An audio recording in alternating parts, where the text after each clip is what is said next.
कृष्ण हरे कृष्ण कृष्ण कृष्ण हरे हरे हरे राम राम राम हरे हरे। मित्रों, जैसे कि आप श्रीमद् भगवद गीता यथा स्वरूप प्रतिदिन सुनते हैं, उसी को आज हम कंटिन्यू करते हैं। यो मां पश्यति सर्वत्र सर्वं च मयि पश्यति तस्याहं न प्रणश्यामि स च मैं न प्रणश्यति।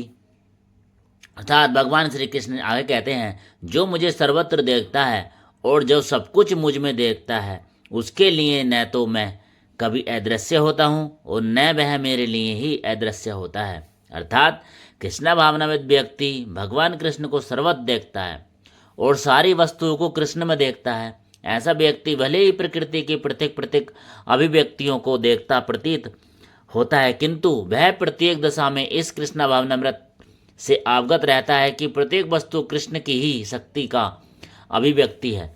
कृष्ण भावनामृत का मूल सिद्धांत यही है कि कृष्ण के बिना कोई अस्तित्व नहीं है और कृष्ण ही सर्वोपरि है, सर्वेश्वर है। कृष्ण भावनामृत कृष्ण प्रेम का विकास है, ऐसी स्थिति जो भौतिक मोक्ष से भी परे है। आत्म साक्षात्कार के ऊपर कृष्ण भावनामृत की इस अवस्था में भक्त कृष्ण से इस अर्थ में एक रूप हो जाता है कि उसके लिए कृष्ण ही सब कुछ हो जाते हैं और भक्त प्रेम में कृष्ण से पूरित हो उठता है। तब भगवान तथा भक्त के बीच अंतरंग संबंध स्थापित हो जाता है। उस अवस्था में जीव को विनष्ट नहीं किया जा सकता और न भगवान भक्त की दृष्टि से ओझल होता है। कृष्ण में तदा में होना आध्यात्मिक लय अर्थात आत्मविनाश है। भक्त कभी भी ऐसी विपदा नहीं उठता ब्रह्म संहिता में कहा गया है,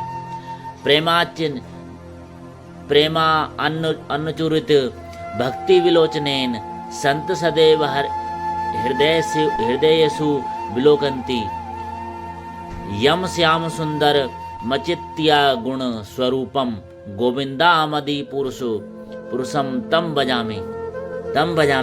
मैं आदि भगवान गोविंद की पूजा करता हूँ, जिसका दर्शन भक्तगण प्रेमी रूप अंजन लगे नेत्रों से करते हैं। वे भक्त के हृदय में स्थिर श्याम सुंदर रूप में देखे जाते हैं। इस अवस्था में न तो भगवान कृष्ण अपने भक्त की दृष्टि से ओझल होते हैं और न ही भक्त उनकी दृष्टि से ओझल हो पाते हैं। यही बात योगी के लिए भी सत्य है, क्योंकि वह अपने हृदय के भीतर परमात्मा रूप में भगवान का दर्शन करता रहता है। ऐसा योगी शुद्ध भक्त बन जाता है और अपने अंदर भगवान को देखे बिना एक क्षण भी नहीं रह सकता। सर्वभूत स्थितम यो वाम भज्यते त्वाम स्थित है सर्वथा वर्तमानो अपि है योगी मयित वर्तते। अर्थात भगवान कृष्ण कहते हैं, जो योगी मुझे तथा परमात्मा को अभिन्न जानते हुए परमात्मा की भक्ति पूर्वक सेवा करता है, वह हर प्रकार से मुझ में सदैव स्थिर रहता है। अर्थात जो योगी परमात्मा का ध्यान करता है, वह अपने अंतःकरण में चतुर्भुज विष्णु का दर्शन कृष्ण के पूर्ण रूप में शंख चक्र गदा तथा कमल पुष्प धारण किए करता है। योगी को यह जानना चाहिए कि विष्णु कृष्ण से भिन्न नहीं है। परमात्मा रूप में कृष्ण जन जन के हृदय में स्थित है। यही नहीं, असंख्यक जीवों के हृदय में स्थित असंख्य परमात्माओं में कोई अंतर नहीं है। न ही कृष्ण की दिव्य प्रेम भक्ति में निरंतर व्यस्त व्यक्ति तथा परमात्मा के ध्यान में निरत एक पूर्ण योगी के बीच कोई अंतर है।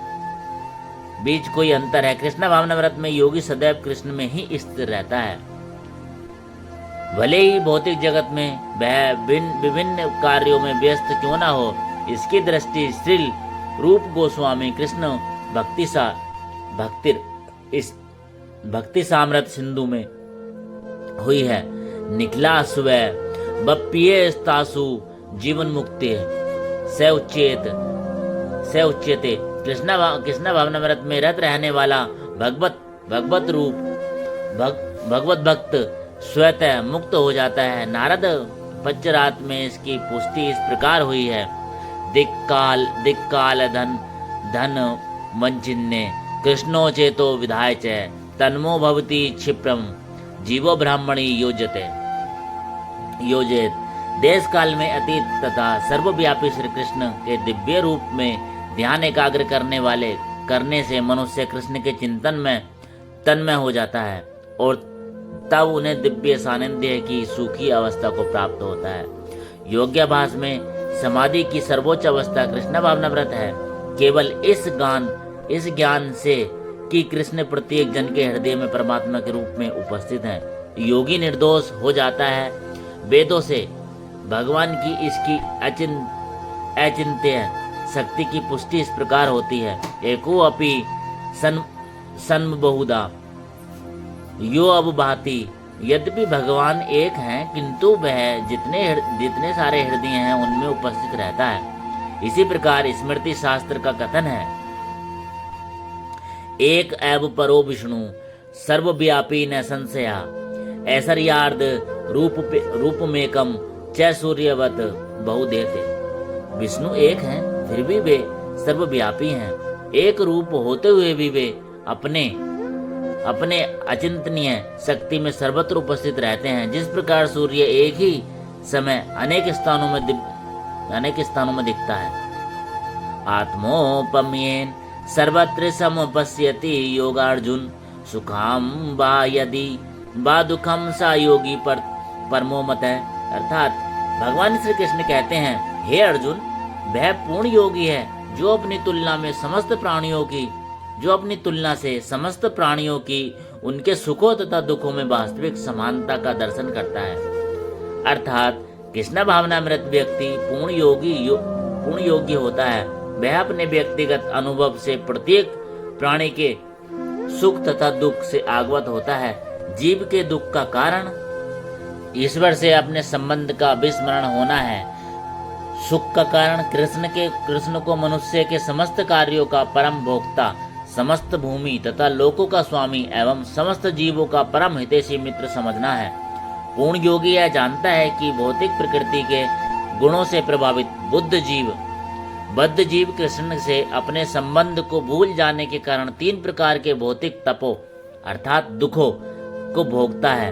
और चूंकि कृष्ण भावनावत व्यक्ति सुखी होता है, इसलिए वह कृष्ण ज्ञान को सर्वत्र वितरित कर देना चाहता है। चूंकि पूर्ण योगी कृष्ण भावनावित बनने के महत्व को घोषित करता चलता है, अतः वह विश्व का सर्वश्रेष्ठ उपकारी एवं भगवान का प्रियतम सेवक है। न चैतस्मान मनुष्येषु कृष्ण में प्रियकृतम। दूसरे शब्दों में भगवत भक्त सदैव जीवों के कल्याण को देखता है और इस तरह वह प्रत्येक प्राणी का सखा होता है। वह सर्वश्रेष्ठ योगी है, क्योंकि वह स्वांत सुखाय सिद्धि नहीं चाहता, अपितु अन्यों के लिए भी चाहता है। वह अपने मित्र जीवों से द्वेष नहीं करता। यही है वह अंतर जो एक भगवत भक्त तथा आत्मोन्नति में ही रुचि रखने वाले योगी में रहता है। जो योगी पूर्ण ध्यान से रूप धरने के लिए एकांत स्थान में चला जाता है, वह उतना ही पूर्ण नहीं होता जितना कि वह भक्त जो प्रत्येक व्यक्ति को कृष्ण भावनावित बनाने का प्रयास करता रहता है। योयम योग्यतवया प्रयोक्त साम्येन मधुसूदन एतस्याम न पश्यामि प्रज्वलत्वा स्थितिम स्थिराम। अर्जुन ने भगवान श्री कृष्ण से कहा, हे मधुसूदन, आपने जिस योग पद्धति का संक्षेप में वर्णन किया है वह मेरे लिए अव्यावहारिक तथा असहनीय है, क्योंकि मन चंचल तथा अस्थिर है। अर्थात भगवान कृष्ण ने अर्जुन के लिए सुचोदेश के लेकर योगी परमो मत तक जिस योग पद्धति का वर्णन किया है उसे अर्जुन अपनी असमर्थता के कारण अस्वीकार कर रहा है। इस कलयुग में सामान्य व्यक्ति के लिए यह संभव नहीं है कि वह अपना घर छोड़कर किसी पर्वत या जंगल के एकांत स्थान में जाकर योगाभ्यास करे।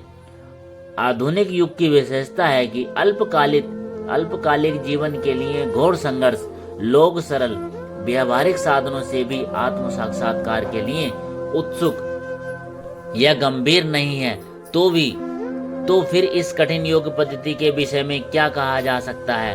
जो जीवन शैली, आसन विधि, स्थान के चयन तथा भौतिक व्यवस्थाओं से विरक्ति का नियमन करती है।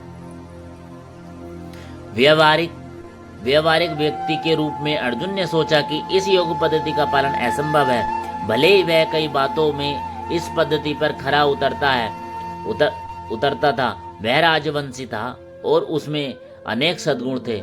वह महान योद्धा तथा दीर्घायु था और उससे बड़ी बात तो यह है कि भगवान श्री कृष्ण का घनिष्ठ मित्र था। 5000 वर्ष पूर्व अर्जुन को हमसे अधिक सुविधाएं प्राप्त थी, तो भी उसने इस योग पद्धति को स्वीकार करने से मना कर दिया। वास्तव में इतिहास में ऐसा प्रलेख प्राप्त नहीं है जिससे यह ज्ञात हो सके कि उसने कभी योगाभ्यास किया हो। अतः इस पद्धति को इस कलयुग के लिए सर्वथा दुष्कर समझना चाहिए। हाँ, कतिपय बिरले व्यक्तियों के लिए यह पद्धति सुगम हो सकती है, किंतु सामान्य जनों के लिए यह अभ्यास प्रस्ताव यह असंभव प्रस्ताव है। यदि 5000 वर्ष पूर्व ऐसा था, तो आधुनिक समय के लिए क्या कहना। जो लोग विभिन्न तथाकथित स्कूलों तथा समितियों के इस योग पद्धति का अनुसरण कर रहे हैं, भले ही संतोषजनक प्रतीत हो, किंतु वे सचमुच ही अपना समय गंवा रहे हैं। वे अपने अभिष्ट लक्ष्य के प्रति सर्वथा अज्ञानी हैं। शेष चर्चा आगे। हरे कृष्णा कृष्णा कृष्णा हरे हरे, हरे राम राम राम हरे हरे। मित्रों, चैनल को सब्सक्राइब कर लें, वीडियो को लाइक कमेंट शेयर कर देना। ऐसे ही भगवत गीता आपको पूरी हमारे चैनल पे मिलेगी, तो चैनल को सब्सक्राइब करके रखें और बेल नोटिफिकेशन ऑन कर लें, जिससे कि वीडियो आते ही आपको पता चल जाए। हरे कृष्णा हरे राम।